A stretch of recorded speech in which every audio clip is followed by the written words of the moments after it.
السلام علیکم۔ قدم بقدم قرآن میں سورہ بقرہ کی 77ویں آیت 77 ملاحظہ فرمائیں۔ بسم اللہ الرحمن الرحیم اولا يعلمون ان اللہ يعلم ما يسرون وما يعلنون، کیا تمہیں نہیں معلوم خدا سب کچھ جانتا ہے، جن کا یہ اظہار کر رہے ہیں اور جس کی یہ پردہ پوشی کر رہے ہیں۔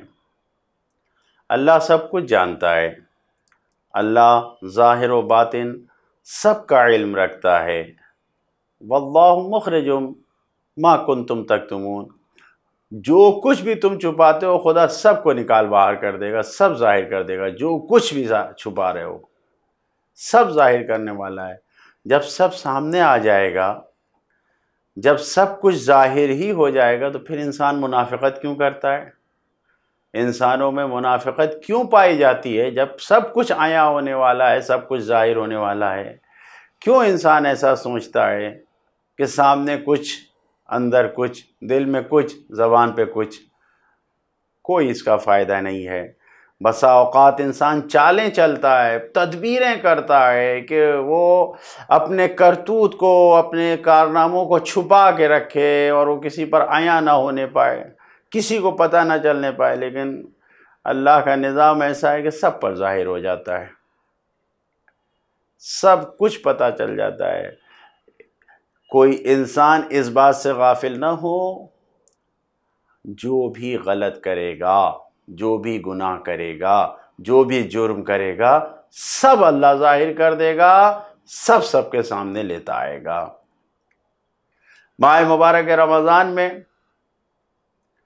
سب افطار کی پارٹیوں میں جاتے ہیں، افطار کی پارٹیاں ہوتی ہیں، اور خاص کر کے حکمران اور شہنشاہ و بادشاہ لوگ تو اور زیادہ کرواتے ہیں۔ تو اب ناصر الدین شاہ جو ایران کا بادشاہ تھا، وہ تہران کے علماء کی دعوت کرتا تھا۔ افطار پارٹی ایک ہوتی تھی اس کی جانب سے، اور علماء کے عزت و اکرام کے اظہار کے لیے وہ ہوتی تھی پارٹی۔ ایک سال ماہ مبارک سے پہلے ناصر الدین شاہ نے کچھ ایسا کام انجام دیا کہ جس کی وجہ سے علماء کو ناراضگی ہوئی، دین کے خلاف کوئی کام انجام دیا جو دین کے خلاف تھا، لہٰذا علماء ناراض ہو گئے، اور انہوں نے متفقہ طور پر یہ فیصلہ کیا کہ کوئی جائے گا نہیں، اس سال شاہ کی دعوت میں کوئی نہیں جائے گا۔ اب درباریوں تک یہ خبر پہنچ گئی۔ درباریوں کو جب یہ پتہ چلا کہ کوئی جائے گا نہیں، کوئی آئے گا نہیں، تو انہوں نے کہا بھائی شاہ کے مزاج کے خلاف ہو جائے گا، شاہ کو بہت برا لگے گا، اور شاہ کی جو مار پڑے گی وہ ہم پر پڑے گی۔ ہم کو، یعنی درباری یہ سوچ رہے ہیں کہ ہم اپنے کو فضیحت سے بچا لے جائیں، لہٰذا انہوں نے کہا کہ دعوت تو ہوگی۔ اب انہوں نے تلاش کرنا شروع کیا کہ جو عالم جیسے، طالب علم جیسے، علماء و طلباء جیسے لوگوں کو جمع کیا، اکٹھا کیا، ان کو امام قبا پہنائے، لباس پہنائے، اور ان کو شکل و صورت دیا اور ان کو جمع کیا۔ اب انہیں یہ فکر ہوئی کہ ایک بڑے عالم کی فی ہونی چاہیے، یعنی ہماری زبان میں کہے کہ آیت اللہ ہونا چاہیے، کوئی بڑا ہونا چاہیے، اس کو اب انہوں نے ڈھونڈنا شروع کیا۔ تو ظاہر ہے کہ کوئی حقیقت میں تو کوئی عالم آنے والا نہیں تھا۔ یہ پہنچے تو ایک خربوزہ بیچنے والا ایک انسان خربوزہ بیچ رہا تھا، لیکن اس کی داڑھی بڑی اچھی تھی اور اس کا چہرہ بھی اچھا تھا، مومن تھا، لیکن کام اس کا خربوزہ فروشی تھا۔ اس سے کہا کہ آج شاہ کی دعوت پہ چلو گے افطار پارٹی میں؟ اس نے کہا چلیں گے۔ کہا کہ چلو، لیکن ایک شرط ہے کہ جو کپڑا ہم پہنائیں گے وہ تمہیں پہننا ہوگا۔ کہا اس سے اچھا کیا ہے، ہمارا بازاری کپڑا ہے، تم جو کپڑا دو گے درباری کپڑا ہوگا، اچھے سے جائیں گے شاہ کی دعوت میں۔ خیر، اب یہ عالم نما، مولانا نما، سب کو جو طالب علم نما تھے ان کو اکٹھا کیا گیا۔ اس خربوزہ بیچنے والے کو بھی بڑا سا امامہ پہنایا گیا، ابا قبا پہنائی گئی، اور اس کو لے جا کے اور وہاں پر بیٹھا دیا کہ تم لوگ صرف کھانا کھانا ہے، کچھ کہنا نہیں ہے، کچھ بولنا نہیں ہے، کچھ کرنا نہیں ہے، کھا کے چلے آنا۔ خیر، دعوت ہو گئی، بلایا گیا سب کو۔ اب شاہ کو خبر دی گئی، ناصر الدین شاہ سے بتایا گیا کہ آج تہران کے علماء کی دعوت تھی۔ تو اس نے کہا اچھا، علماء تہران آئے، مجھے ملاقات کرنا ہے۔ کہا نہیں، ارے وہ ماہ مبارک رمضان میں مشغول رہتے ہیں، ان سب کی ممبر تقریریں ہیں، ان کے جلسے ہیں اور قرآن کے، لہٰذا وہ رک نہیں پائیں گے۔ کہا ارے 10 منٹ کے لیے میں ابھی چلتا ہوں۔ اور یہ کہہ کہ ناصر الدین شاہ اٹھا اور کہا کہ مجھے علماء سے ملاقات کرنا ہے۔ وہاں گیا اور جا کے بیٹھا، اور بیٹھنے کے بعد ظاہر ہے کو بڑے امامے میں جو سب سے بڑے چہرے والے، بڑی داڑھی والے تھے، وہ سب سے آگے بیٹھے ہوئے تھے، کیونکہ بڑے عالم کو دکھایا تھا انہوں نے۔ وہاں بیٹھنے کے بعد انہوں نے کہا کہ اللہ تعالیٰ آپ سب کی عبادت قبول کرے، اللہ آپ کی تبلیغ کو قبول کرے، ہمیشہ کامیاب رہیں تبلیغ کے امور میں، دین کو پھیلانے کا کام ہے، جو مشکلات ہوں ہمیں بتائیں، ہم آپ کی مشکلات حل کریں گے، آپ لوگوں کی۔ یہ سب تقریریں اس نے کیا۔ اس کے بعد پھر وہاں اس کے سامنے جو ان مہمانوں کی دعوت کے لیے، مہمان نوازی کے لیے رکھا ہوا تھا، اس میں سے ایک پھل خربوزہ اٹھا کے اس نے ایک پھانک کھایا بادشاہ نے۔ اب جو کھایا تو کھانے کے بعد اس نے کہا ارے یہ تو بہت ہی بے مزہ ہے۔ اور اس کے بعد پھر جو وہاں علماء نما بیٹھے ہوئے تھے ان سے کہا آپ کی دعوت آپ کے مزاج اور شایان شان نہیں ہوئی، یہ پھل تو نہایت ہی بے مزہ ہے، یہ خربوزہ تو میٹھا ہے ہی نہیں، آپ کی دعوت۔ تو وہ خربوزہ بیچنے والا کہتا ہے ارے میری دکان پہ آئے ہوتے مجھ سے خرید لیے ہوتے۔ اتنی زور سے اس نے کہا کہ بادشاہ کو سب کچھ پتہ چل گیا۔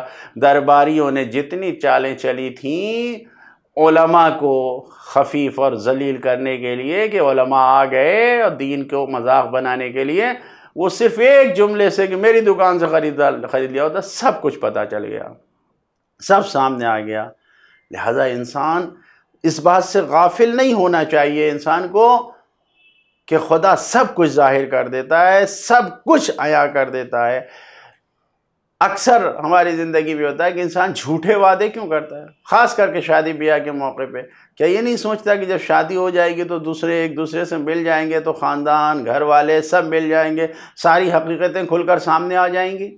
کیوں انسان جھوٹے باتیں کرتا ہے، کیوں جھوٹے وعدے کرتا ہے؟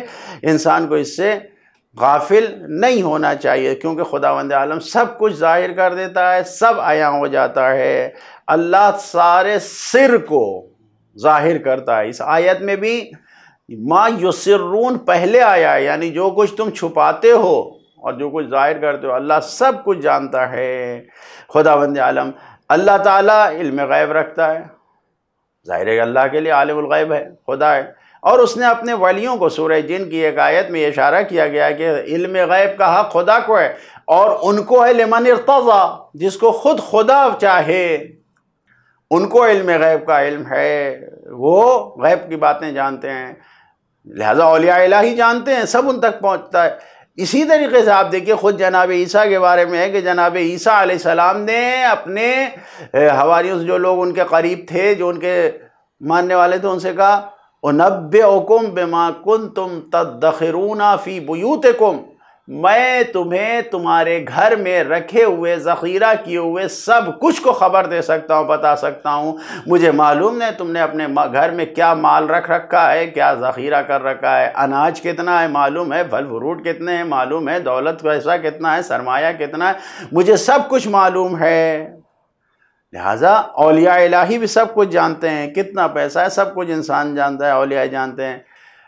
غور فرمائیں، روایات میں ہے کہ ہمارے اعمال ہر ہفتے ہمارے زمانے کے امام کے پاس پیش کیے جاتے ہیں، اور وہ ہمارے سب اعمال، سب کام کو دیکھتے ہیں، جو کچھ ہم انجام دیتے ہیں۔ تو ہمیں ہوشیار رہنا چاہیے، ہر عمل پر ان کا لحاظ رہنا چاہیے، ان کا خیال ہونا چاہیے، غافل نہیں ہونا چاہیے۔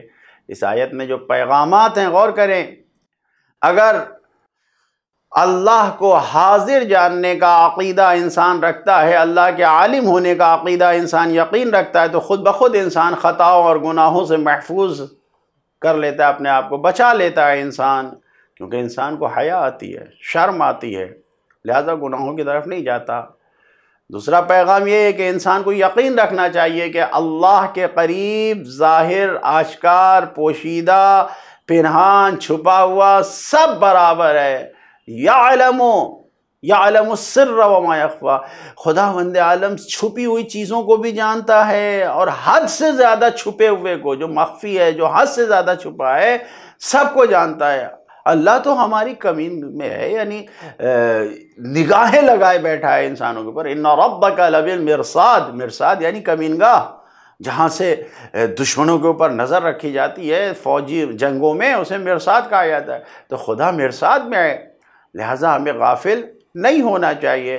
ائمہ معصومین علیہ السلام، کیونکہ اللہ سب کچھ جانتا ہے، ائمہ معصومین علیہ السلام اور امام زمانہ جل اللہ تعالیٰ فرجہ الشریف سب کچھ جانتے ہیں، لہذا انسان کو غافل نہیں ہونا چاہیے، اور ہر حال میں اللہ کا، ائمہ معصومین کا پاس و لحاظ رکھنا ضروری ہے۔ ہماری زندگی کے لیے میدان عمل میں جو پیغام ہے، عملی پیغام یہی کہ ہر قدم پہ اللہ کو اور اس کی آخری حجت حضرت امام مہدی اجل اللہ تعالیٰ فرج الشریف کو اپنے سامنے رکھیں، کوئی گناہ نہ کریں۔ اگر ہم ایسا کریں گے تو نہ کبھی مشکلات میں گھریں گے، بلکہ ہمیشہ کامیابی ملے گی اگر ان کو سامنے رکھیں گے۔ صرف یہی خیال رہے، اللہ اور اس کی حجت سب کچھ جانتے ہیں، سب ان پر عیاں ہے۔ اللہ تعالیٰ سے دعا کرتے ہیں ہم سب کو نیک اعمال کی توفیق عطا فرمائے۔ السلام علیکم ورحمۃ اللہ وبرکاتہ۔